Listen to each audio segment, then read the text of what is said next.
ನಮಸ್ತೆ. ಆರೋಗ್ಯ ಆರೋಗ್ಯ ಎಂದರೆ ರೋಗಮುಕ್ತರಾಗಿರುವುದಾ? ನೀವು ನಿಜವಾಗ್ಲೂ ಆರೋಗ್ಯವಂತರೇನಾ? ಅಥವಾ ಯಾವುದೇ ರೋಗ ರುಜಿನಗಳು ಇಲ್ಲದೇ ಇರೋ ಸ್ಥಿತಿಗೆ ಆರೋಗ್ಯ ಅಂತ ಕರೆಯುತ್ತಿದ್ದೇವಾ? ಹೌದು, ಇರಬಹುದು, ಇಲ್ಲ, ಈ ರೀತಿ ವಿಧ ವಿಧವಾದ ಉತ್ತರ ನಿಮ್ಮಿಂದ ಬರ್ತಿದೆಯಲ್ಲ. ನಿಮ್ಮ ಈ ಸಂಶಯವನ್ನು ನಿವಾರಣೆ ಮಾಡೋಕೆ ಕಾಶ್ಯಪ ಸಂಹಿತೆಯ ಈ ಶ್ಲೋಕ ಸಹಾಯ ಮಾಡುತ್ತೆ. ಅನ್ನಾಭಿಲಾಷಭುಕ್ತಸ್ಯ ಪರಿಪಾಕಸುಖೇನ ಚ ಸೃಷ್ಟವಿಣ್ಮೂತ್ರವಾತತ್ವಂ ಶರೀರಸ್ಯಾತುಲಾಘವಂ.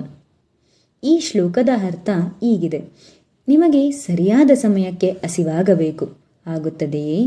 ತಿಂದ ಆಹಾರ ಸರಿಯಾಗಿ ಜೀರ್ಣವಾಗಬೇಕು, ಆಗುತ್ತದೆಯೇ? ನಿಮ್ಮ ಮಲ ಮೂತ್ರ ವಾತಗಳು ಸರಾಗವಾಗಿ ಹೊರಹೋಗಬೇಕು, ಹೋಗುತ್ತಿದೆಯೇ? ನಿತ್ಯ ಚಟುವಟಿಕೆಗಳನ್ನು ಉತ್ಸಾಹದಿಂದ ಮಾಡಲು ನಿಮ್ಮ ಶರೀರವು ಲಘುವಾಗಿರಬೇಕು, ಇದೆಯೇ? ಸುಪ್ರಸನ್ನೇಂದ್ರಿಯತ್ವಂ ಚ ಸುಖ ಸ್ವಪ್ನ ಪ್ರಬೋಧನಂ ಬಲವರ್ನಾಯುಷೋ ಲಾಭಃ ಸೌಮನಸ್ಯಂ ಸಮಾಗ್ನಿತ. ಸರಿಯಾದ ಸಮಯಕ್ಕೆ ನಿದ್ದೆ ಬರಬೇಕು, ಬರುತ್ತಿದೆಯೇ? ಸರಿಯಾದ ಸಮಯಕ್ಕೆ ಎಚ್ಚರವಾಗಬೇಕು, ಆಗುತ್ತಿದೆಯೇ? ನಿಮ್ಮ ವಯಸ್ಸು ಮತ್ತು ದೇಹದ ಆಕಾರಕ್ಕೆ ತಕ್ಕಷ್ಟು ದೈಹಿಕ ಶಕ್ತಿ ನಿಮಗಿರಬೇಕು, ಇದೆಯಾ? ಚರ್ಮದ ಕಾಂತಿ ಆಕರ್ಷಣೀಯವಾಗಿರಬೇಕು, ಇದೆಯೇ? ಮನಸ್ಸು ಸಂಯಮ ಮತ್ತು ಪ್ರಸನ್ನತೆಯಿಂದ ಕೂಡಿರಬೇಕು, ಇದೆಯಾ?